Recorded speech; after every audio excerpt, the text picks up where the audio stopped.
আসসালামু আলাইকুম। বিভিন্ন রকম কাশির চিকিৎসার জন্য হোমিওপ্যাথিতে অনেকগুলো কার্যকরী উপায় রয়েছে।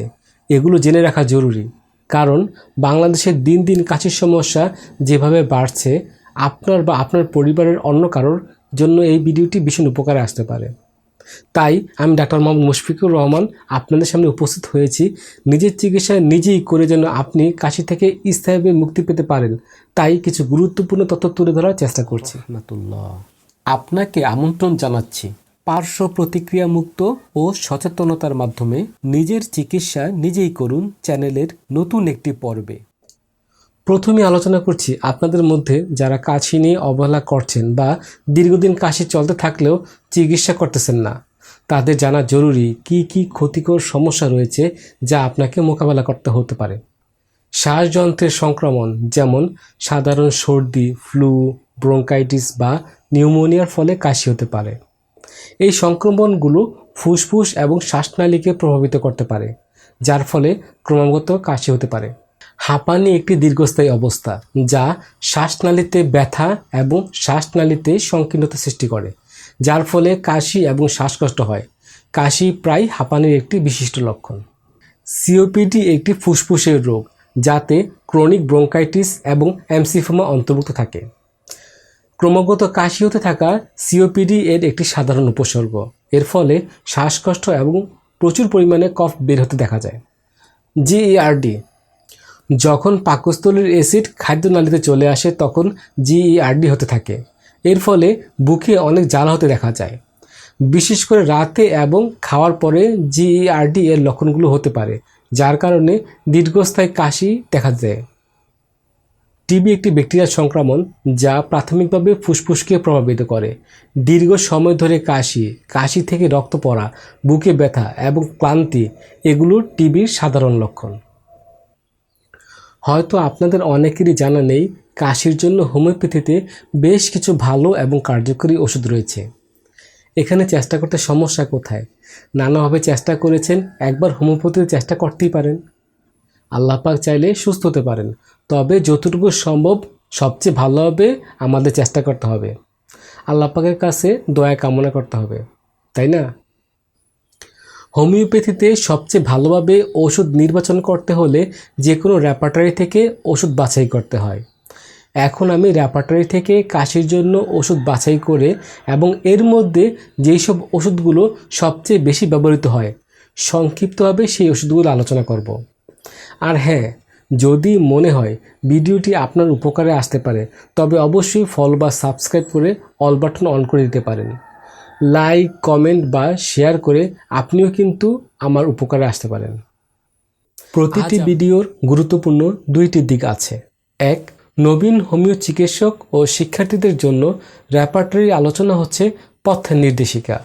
দুই, মূলত সাধারণ মানুষদের জন্যই সহজ ভাষায় ভিডিও তৈরি করা হয়, কারণ বিভিন্ন ভিডিও দেখে এই ওষুধটা ভালো, ওইটা ভালো এইভাবে না বলে গ্রহণযোগ্য বিভিন্ন বইপত্র দেখিয়ে যে ওষুধগুলো সংক্ষেপে আলোচনা করা হয়, সাধারণত রোগের প্রাথমিক অবস্থায় এই সব ওষুধগুলোই বেশি ব্যবহৃত হতে দেখা যায়। আজ আমি ফাটক রেপার্টরি থেকে কাশির জন্য বেশ কিছু ওষুধ বের করব এবং উল্লেখিত ওষুধগুলো থেকে যেসব ওষুধগুলো কাশির জন্য সবচেয়ে বেশি ব্যবহৃত হয়ে থাকে রজার মরিসন স্যারের ডেস্কটপ গাইড থেকে সংক্ষিপ্তভাবে সেই সব ওষুধগুলো আলোচনা করব। তবে চলুন অভিজ্ঞ হোমিওপ্যাথি চিকিৎসকের মতন কম্পিউটার ব্যবহার করে কাশির জন্য ওষুধ বাছাই করে ফেলি। আমরা চলে আসলাম ফাটক রেপার্টরিতে। এখন আমরা চলে যাব কফ, চলে যাব সি থেকে আসবো কফ, CO কফ। কফের সাথে অনেকগুলো লক্ষণ আছে। এই লক্ষণ থেকে আমরা সাধারণভাবে যেসব ওষুধগুলি বেশি ব্যবহৃত হয় সেখানে যাব। Remedies in general. Cough remedies in general সাধারণত কাশির ক্ষেত্রে বেশি ব্যবহৃত হতে হয়।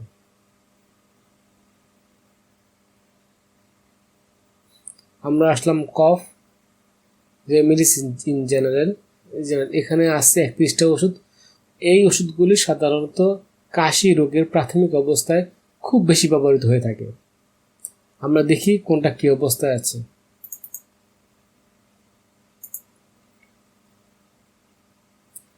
এখানে 31টা ওষুধ আছে। 31টা ওষুধের ভিতরে 6টা ওষুধ হচ্ছে ফার্স্ট গ্রেড। এই ওষুধগুলি অনেক বেশি ব্যবহৃত হয়ে থাকে কাশির ক্ষেত্রে। 11টা হচ্ছে সেকেন্ড গ্রেড।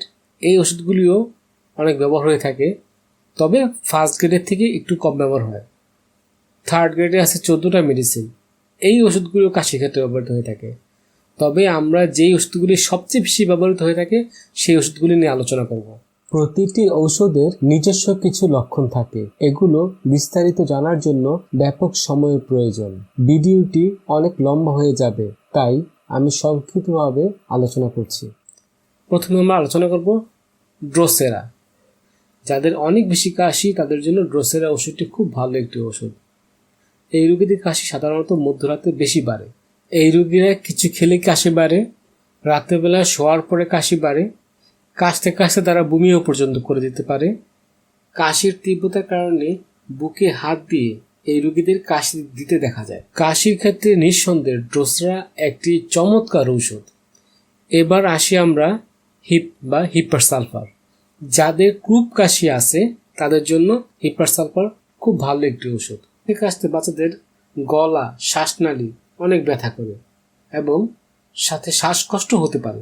এই রোগীদের ঠান্ডা বাতাসে বা শরীর খোলা অবস্থায় এদের কাশি বাড়ে। রাতের বেলা হিপার সালফার রোগীদের কাশি অনেক বাড়ে।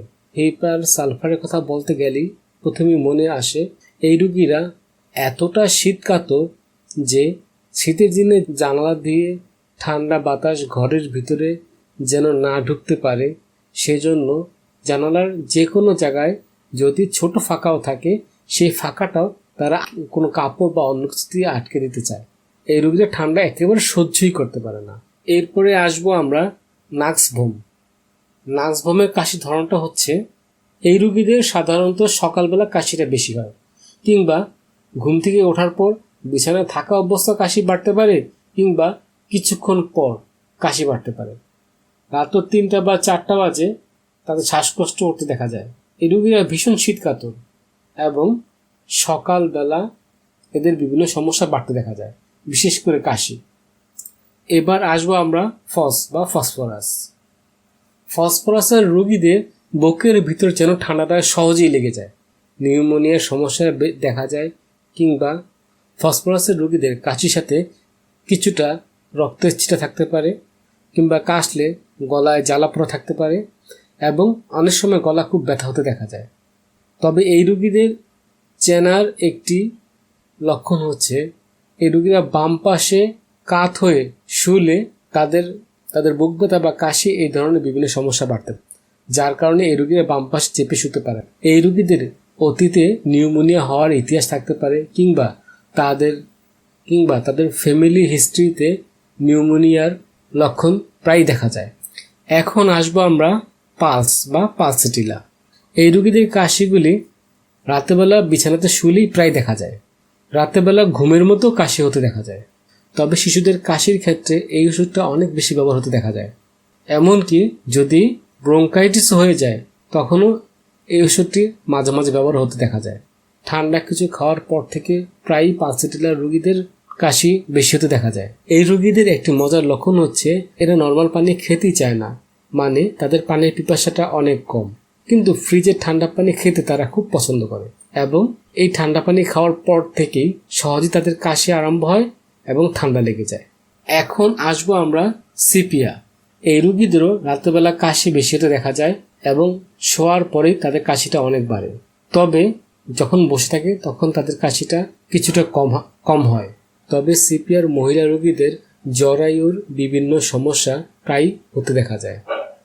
যেখান থেকে ওষুধটি কিনবেন বা সংগ্রহ করবেন সেখান থেকেই জেনে নেবেন ওষুধটি খাওয়ার নিয়ম, কারণ হোমিওপ্যাথির সকল ঔষধ সেবনের সময়ে বা সেবনের মাত্রা এক নয়। অন্যদিকে ওষুধটি আপনার জন্য ঠিক আছে কিনা সে সম্পর্কেও ধারণা পাবেন। আশা করি এবার আপনি নিজেই আপনার কাশির চিকিৎসা নিতে পারবেন ইনশাআল্লাহ। আর যদি এমন হয় আপনি তেমন ভালো উপকার পাচ্ছেন না, তখন বুঝতে হবে আপনার কাশির জন্য গভীরভাবে পর্যবেক্ষণ প্রয়োজন। তখন আপনাকে অবশ্যই একজন অভিজ্ঞ ও রেজিস্টার্ড চিকিৎসকের শরণাপন্ন হতে হবে। আপনার সুস্বাস্থ্য ও সুন্দর সুন্দর স্বপ্নগুলো যেন আপনাকে ছেড়ে আর কোথাও যেতে না পারে, সেই প্রত্যাশায় আবার ভিডিও দেখার আমন্ত্রণ রইল। আল্লাহ হাফেজ। ভিডিওটি দেখার জন্য আপনাকে ধন্যবাদ।